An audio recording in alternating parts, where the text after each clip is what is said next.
So, now that we have a more clear idea of the type of attack we have been talking about, and that we have classified as memory corruption based attack, we can now move forward and start looking at some of the available solutions, as there has been many throughout the years.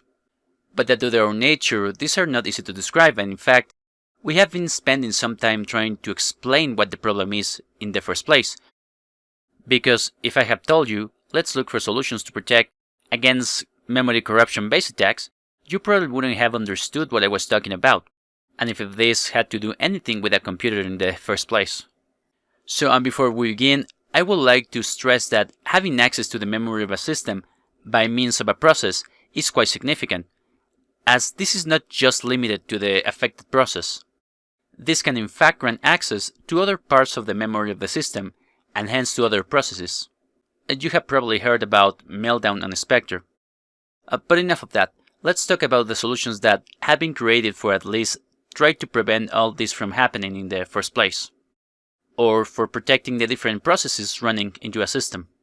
The first of these, and which was implemented in Windows some years ago, is what's known as data execution prevention. Now, to be fair, this one is relatively old and in fact is now by default active in Windows, in this case by means of Windows Defender. So if we go to Windows Defender configuration, specifically to apps and browser control,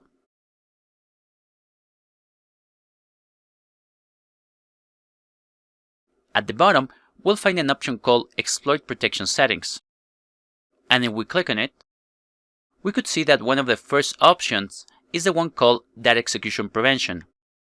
Now, what's the purpose of this exactly? Well, we need to look a little bit more into the way in which processes are organized while running in the memory of the system.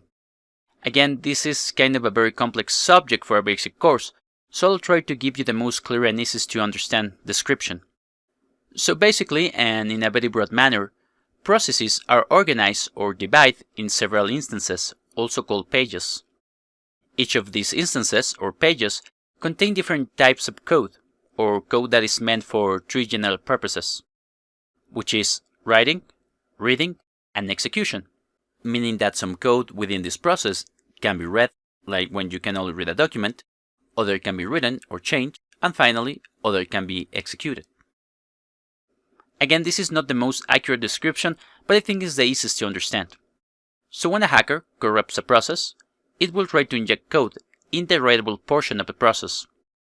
But eventually you will need to execute that code, because otherwise, what's the point? I mean, you insert in malicious code, perhaps a ransomware, but now you need to make things happen.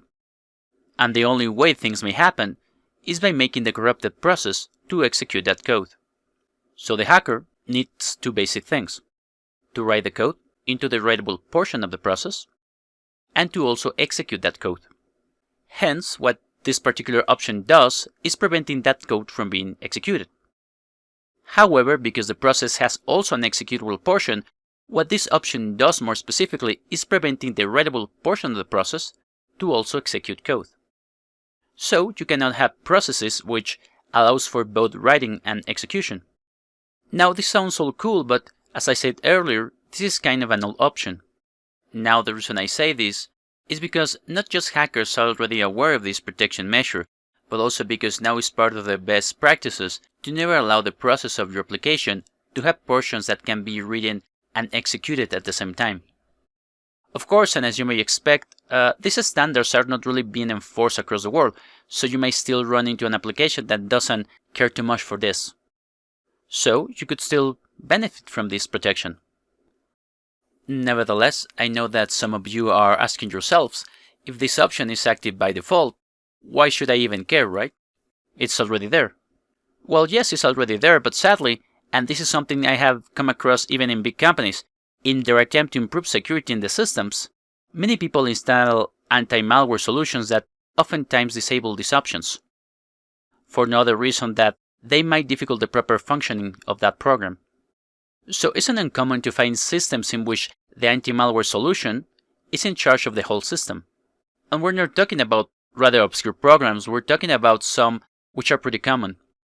Of course, I cannot tell you names exactly because I may also be telling you that more than helping, those programs will hinder your system's security. Just be aware that if you have an anti-malware installed in your system, it's not disabling all these options, or Windows Defender for that matter. And of course, this used not to be the case some years ago.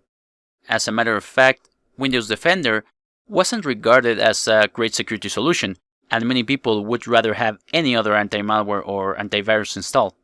But that was many years ago. And nowadays, the security that can be provided by this is actually quite strong. Of course, we haven't seen but a small fraction of it.